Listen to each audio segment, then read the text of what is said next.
ওমা রেডি হয়ে গেছে তোমার? হ্যাঁ এই যে যাক বহুত না। খিদে পেয়েছে, ভিডিও বাদ দাও। দেখি তো হেভি ঘি, এটা পুরো বন্ধ করো বন্ধ করো বন্ধ। ওয়াও হেভি হেভি হেভি, আমি খেয়ে নিচ্ছি, আমার তস হয়েছে না।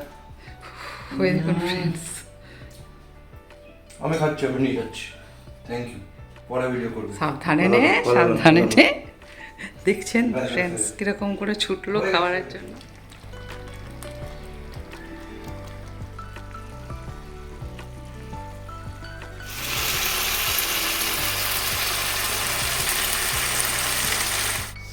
নমস্কার, আমি জয়া। আমার চ্যানেল জয়ফুল জয়াস ব্লগে আপনাদের সকলকে স্বাগত। আমরা সবাই জানি যে দানার জেরে আজ 2-3 দিন ধরে ঝড় জল বৃষ্টি প্রায় সব জায়গায় হয়েই চলেছে। আজকেও দেখুন বৃষ্টি থামবারই নাম নেই।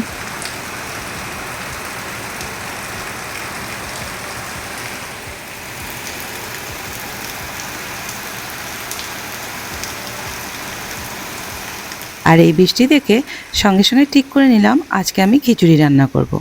এই বৃষ্টির মধ্যে বাজার তো যেতেই পারছে না, অগত্যা ঘরে যেসব সবজি ছিল সেগুলো দিয়ে খিচুড়ি রান্না করে নিলাম। আজকের আমি খিচুড়িটা মুগ ডাল, গোবিন্দভোগ চাল ও মটরশুঁটি দিয়ে খিচুড়িটা বানিয়ে নেব, ও সাথে লাবড়া তরকারি ও মোচার বড়া। লাবড়া বানানোর জন্য এখানে আমি শিম, আলু, বেগুন, মূলো, ফুলকপি, গাজর, কুমড়ো, বরবটি, কচু, ক্যাপসিকাম ও ধনেপাতা নিয়ে নিয়েছি। খিচুড়ি বানানোর জন্য এখানে আমি সমপরিমাণ মেজারিং কাপের 1 কাপ করে মুগ ডাল ও বাদশাভোগ বা গোবিন্দভোগ চাল নিয়ে নিয়েছি। এছাড়াও খিচুড়ির মধ্যে দেওয়ার জন্য বাড়িতে ডিপ ফ্রিজে স্টোর করে রাখা মটরশুঁটিও নিয়ে নিয়েছি। মটরশুঁটিগুলো গরম জলে ধুয়ে ছেঁকে নিয়েছি। এছাড়াও খিচুড়িতে যেসব মশলা লাগে সেগুলো রেডি করে নিয়েছি। তাহলে এখন মুগ ডালের খিচুড়িটা কিভাবে বানাচ্ছি সেটা দেখতে থাকুন। গ্যাস জ্বালিয়ে একটা কড়াই গরম করে নিয়ে কড়াইতে মুগ ডাল ছেড়ে দিলাম শুকনো খোলায় ডালার জন্য। ভালো করে নেড়েচেড়ে খুব সুন্দর করে মুগ ডালগুলো ভেজে লাল লাল করে নামিয়ে নিলাম। এখন গ্যাস জ্বালিয়ে ওই গরম কড়াইয়ে 1 চামচ ঘি দিয়ে দিলাম। খুন্তি দিয়ে নাড়াচাড়া করে ঘিটা গলিয়ে নিলাম। 1 টুকরো দারচিনি, একটা তেজপাতা, একটা এলাচ ফোড়ন দিয়ে দিলাম ঘিয়ের মধ্যে। আগে থেকে খুব ভালো করে ধুয়ে জল ঝরিয়ে শুকনো করে রাখা গোবিন্দভোগ চালটা কড়াইতে দিয়ে দিলাম। মিনিট 2 লো ফ্লেমে রেখে খুন্তি দিয়ে নাড়াচাড়া করে চালগুলোকে ঘিয়ের মধ্যে ভেজে নিলাম। মিনিট 2 ভাজার পর চালটা থেকে যখন খুব সুন্দর একটা গন্ধ বেরোবে তখন নামিয়ে নিয়ে আগের থেকে হাঁড়িতে ফোটানো জলের মধ্যে চালগুলো ছেড়ে দিলাম। আগে থেকে শুকনো খোলায় ভেজে রাখা মুগ ডালগুলোকে খুব ভালো করে ধুয়ে নিয়ে ওই হাঁড়িতেই ছেড়ে দিলাম। এখন কিন্তু গ্যাস হাই ফ্লেমেই থাকবে। একটা হাতা দিয়ে নাড়াচাড়া করে খুব ভালো করে চাল ডাল মিশিয়ে দিলাম। হাঁড়িতে একটা ঢাকা দিয়ে হাই ফ্লেমে রেখে মিনিট 5 ফুটিয়ে নিলাম। চাল ডাল ফুটে যাওয়ার পর ঢাকা খুলে 1 টেবিল চামচ নুন দিয়ে দিলাম। হলুদ দিয়ে দিলাম 1/2 টেবিল চামচ। একটা হাতা দিয়ে খুব ভালো করে নাড়াচাড়া করে দিলাম। চাল ডাল ফুটে উঠলে গ্যাসের ফ্লেমটা লো করে দিয়ে মিনিট 5 আবারও ফুটিয়ে নিতে হবে। যেহেতু মুগ ডাল এবং গোবিন্দভোগ চাল সেদ্ধ হতে খুব একটা বেশি সময় নেয় না, তাই দেখুন এখানে খুব সুন্দরভাবে চাল এবং ডাল সেদ্ধও হয়ে গেছে আর গাঢ়ও হয়ে গেছে। হাঁড়িটা ধরে নামিয়ে রাখলাম। খিচুড়িতে সম্বার দেওয়ার জন্য একটা কড়াই গরম করে 3 টেবিল চামচ সরষের তেল দিয়ে দিলাম। তেল খুব ভালো করে গরম হয়ে যাওয়ার পর 2টো শুকনো লঙ্কা ফোড়ন দিয়ে দিলাম। সাদা জিরে দিয়ে দিলাম 1/2 টিস্পুন। একটা তেজপাতা দিয়ে দিলাম। খুন্তি দিয়ে ফোড়নগুলোকে খুব ভালো করে নাড়াচাড়া করে ভেজে নিলাম। ফোড়নগুলো থেকে খুব সুন্দর একটা গন্ধ বেরোনোর পর জল ঝরানো মটরশুঁটিগুলোর মধ্যে দিয়ে দিলাম। খুন্তি দিয়ে নাড়াচাড়া করে মটরশুঁটিগুলো একটু ভেজে নিলাম। সামান্য একটু নুন দিয়ে দিলাম যাতে মটরশুঁটিগুলো তাড়াতাড়ি সেদ্ধ হয়ে যায়। আবারও ভালো করে নাড়াচাড়া করে দিলাম। মটরশুঁটির মধ্যেই 1/2 টেবিল চামচ আদা বাটা দিয়ে দিলাম। 1/2 টেবিল চামচ জিরে গুঁড়োও দিয়ে দিলাম। খুব সুন্দর একটা রং হওয়ার জন্য কাশ্মীরি লঙ্কার গুঁড়ো দিয়ে দিলাম 1/2 টেবিল চামচ। 1/2 টেবিল চামচ ধনে গুঁড়ো দিয়ে দিলাম। খুন্তি দিয়ে মশলাগুলোকে নাড়াচাড়া করে মটরশুঁটিগুলোর সঙ্গে খুব ভালো করে কষিয়ে নিলাম। খিচুড়ির মধ্যে খুব সুন্দর একটা গন্ধ আসার জন্য 2টো চেরা কাঁচা লঙ্কা দিয়ে দিলাম।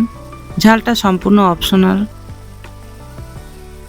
মটরশুঁটি এবং মশলা খুব ভালো করে কষে যাওয়ার পর যখন খুব সুন্দর একটা গন্ধ বেরোবে তখন আগের থেকে হাঁড়িতে সেদ্ধ করা চাল এবং ডাল ওই কড়াইতে ছেড়ে দিলাম। এই রকম করে পিওর ভেজ খিচুড়িটা আপনারাও একবার বাড়িতে বানিয়ে দেখুন, খেতে কিন্তু খুবই টেস্টি হয়।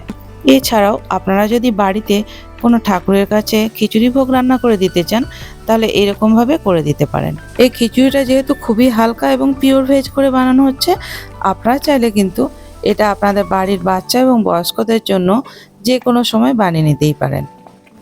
এছাড়া এই খিচুড়িটা বানাতে যেহেতু খুব একটা খরচা হয় না, তাই বাড়ির যে কোনো অনুষ্ঠান বা পিকনিক আপনারা বানিয়ে নিতেই পারেন। খিচুড়ি থেকে জল সম্পূর্ণ যখন টেনে যাবে, এরকম চাপ চাপ হয়ে যাবে, তখন উপর থেকে হাফ চামচ ঘি ছড়িয়ে দিলাম এবং ধনেপাতা কুচো ছড়িয়ে দিলাম। এখন আমার খিচুড়ি সম্পূর্ণ রেডি।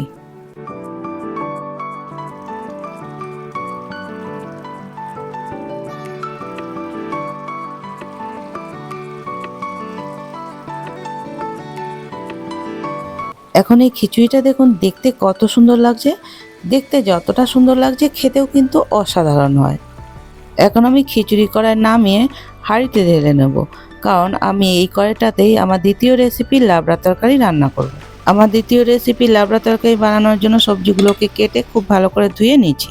কেটে নিয়েছি বেগুন, ফুলকপি, কচু, কুমড়ো, বরবটি, মূলো, red bell pepper, yellow bell pepper, capsicum, সিম। এখানে লাবড়াতে দেওয়ার মশলাগুলো রেডি করে নিয়েছি আমি। গ্যাস জ্বালিয়ে একটা কড়াই গরম করে 2 টেবিল স্পুন সরষের তেল দিয়ে দিলাম। ভালো করে তেল গরম হয়ে গেলে 1 টিস্পুন পাঁচফোড়ন দিয়ে দিলাম। সাদা জিরে দিয়ে দিলাম 1 টিস্পুন। কেটে ধুয়ে রাখা সমস্ত সবজিগুলো ওই কড়াইতেই ছেড়ে দিলাম এক এক করে।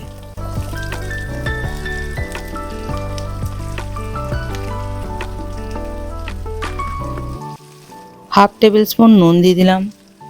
খুন্তি দিয়ে খুব ভালো করে নাড়াচাড়া করে দিলাম। গ্যাসের ফ্লেমটা এখন হাইতেই রাখতে হবে।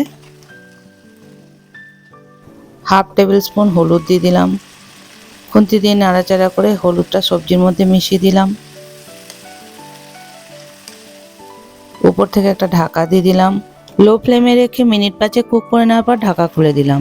সবজি কুকড হয়ে গেছে, এখন উপর থেকে একটা ছক দেবো। 2 টেবিল স্পুন সরষের তেল দিয়ে দিলাম একটা প্যানে। গ্যাস জ্বালিয়ে প্যানটা বসিয়ে তেল গরম করে নিলাম। ছক দেওয়ার জন্য এখানে নিয়ে নিয়েছি মশলা, জিরে গুঁড়ো, নুন, কাশ্মীরি লঙ্কার গুঁড়ো, হলুদ, আদা বাটা, হোমমেড একটা মিক্স মশলা, কাঁচা লঙ্কা, শুকনো লঙ্কা। প্রথমে শুকনো লঙ্কাটা ফোড়ন দিয়ে দিলাম। 2 টিস্পুন আদা বাটা দিয়ে দিলাম। 1 টিস্পুন হলুদ গুঁড়ো দিয়ে দিলাম। জিরে গুঁড়ো দিয়ে দিলাম হাফ টেবিল স্পুন। কাশ্মীরি লঙ্কার গুঁড়ো দিয়ে দিলাম হাফ টেবিল স্পুন। একটা চামচ দিয়ে নাড়াচাড়া করে মশলাগুলোকে তেলের মধ্যে ভেজে নিলাম। শেষে দিয়ে দিলাম হাফ টেবিল স্পুন আমার ঘরে বানানো ম্যাজিক মশলা। খুব ভালো করে নাড়াচাড়া করে ভেজে নিলাম। আগে থেকে ফোড়ন এবং নুন হলুদ দিয়ে ভেজে রাখা সবজিগুলোর মধ্যে এখন আমি এই ছক্কাটা উপর থেকে ছড়িয়ে দিলাম। সামান্য একটু প্যানের মধ্যে মশলা ধোয়া জল সবজির উপরে ছড়িয়ে দিলাম। খুব ভালো করে খুন্তি দিয়ে নাড়াচাড়া করে মশলাগুলোকে সবজির সঙ্গে মিশিয়ে দিলাম। ফ্রেন্ডস, আপনারা তো এই মিক্স সবজি বা লাবড়া বাড়িতে অনেক রকমভাবেই বানিয়ে খেয়েছেন, কিন্তু এই রকম করে একবার বাড়িতে বানিয়ে খেয়ে দেখুন। একবার খেলে বারবার খেতে ইচ্ছা করবে। এখন দেখুন এই সবজিটা দেখতে কত সুন্দর লাগছে। এখন নামিয়ে গরম গরম খিচুড়ি, ভাত কিংবা রুটির সঙ্গে পরিবেশন করে নিন। এখন আমার থার্ড রেসিপি বানাবো মোচার বড়া। বেঁচে থাকা মোচা দিয়ে কিভাবে মোচার বড়া করা যায় সেটাই আজকে আমি আপনাদের সামনে দেখাবো। নিয়ে নিয়েছি বেঁচে থাকা মোচার ঘন্ট, কাশ্মীরি লঙ্কার গুঁড়ো, নুন, একটা কাঁচা লঙ্কা আর ঘরে থাকা চিনেবাদামকে একটু মোটা করে গুঁড়ো করে নিয়েছি। বাদামের গুঁড়োগুলো দিয়ে দিলাম বেঁচে থাকা মোচা ঘন্টর বাটির মধ্যে। কাশ্মীরি লঙ্কার গুঁড়ো দিয়ে দিলাম 1 টিস্পুন। 1 টিস্পুন নুন দিয়ে দিলাম। কাঁচা লঙ্কাটাও দিয়ে দিলাম। বাইন্ডিংয়ের জন্য দিয়ে দিলাম 2 টেবিল স্পুন বেসন। সব কিছুকে হাতে করে মাখিয়ে নিয়ে বড়ার একটা ডো বানিয়ে নিলাম। ডোটা যেন এরকম আঠালো হয়। এখান থেকে কিছুটা করে ব্যাটার হাতের মধ্যে নিয়ে চাপ দিয়ে দিয়ে মন্ডার আকার দিয়ে একটা থালার মধ্যে নিয়ে নিলাম। আপনারা আপনাদের পছন্দ মতো শেপটা দিয়ে নেবেন, কিন্তু এরকম পাতলা পাতলা করে ভাজলে খুব মুচমুচে খেতে হয় বড়াগুলো। আমি বাড়িতে বেঁচে থাকা যে কোনো সবজি দিয়ে এরকম বড়া বানিয়ে নিই মাঝে মধ্যে। তাহলে ফ্রেন্ডস, দেখতেই তো পাচ্ছেন যে বাড়িতে বেঁচে থাকা জিনিস দিয়েও কত সুন্দর নতুন কোনো আইটেম বানিয়ে নেওয়া যায়। এখন আগে থেকে কড়াইতে তেল গরম করে এক এক করে এই বড়াগুলো ছেড়ে দিলাম। এগুলো কিন্তু খুব কম সময়ের মধ্যে ইজিলি সন্ধ্যা স্ন্যাক্স হিসাবে বানিয়ে নিতেই পারেন। মিনিট 2 পর খুব ভালো করে এই পাশটা ভাজা হয়ে গেলে আমি ওই পাশটা উল্টে দিলাম। তাহলে ফ্রেন্ডস, আজকে আমার এই খিচুড়ি লাবড়া আর বাড়িতে বেঁচে থাকা মোচা ঘন্টের বড়া আপনাদের কেমন লাগলো কমেন্ট করে অবশ্যই জানাবেন। এখন এই মোচার বড়াগুলো দেখুন, দেখতে কত সুন্দর লাগছে, দেখেই বোঝা যাচ্ছে যে এগুলো কতটা ক্রিস্পি হতে পারে। আজকে আমার এই রেসিপিগুলোর মধ্যে আপনাদের কাছে কোন রেসিপিটা বেশি ভালো লাগলো সেটাও কিন্তু কমেন্ট করে অবশ্যই জানাবেন।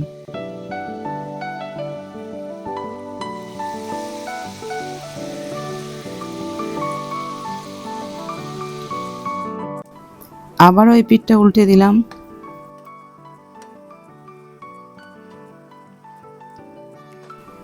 আবারও 2 মিনিট এপিট ওপিট করে ভাজার পর বড়াগুলো উঠিয়ে নিলাম একটা পাত্রের মধ্যে। এখন গরম গরম খিচুড়ি, লাবড়া তরকারি, আচার এবং মোচার বড়া দিয়ে পরিবেশন করে দিলাম আমার ছেলেকে।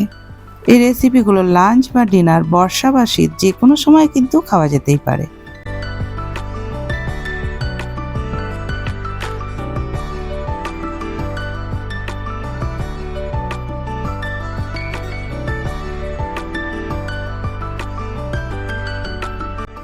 সবার শেষে উপর থেকে গলানো ঘি ছড়িয়ে দিলাম।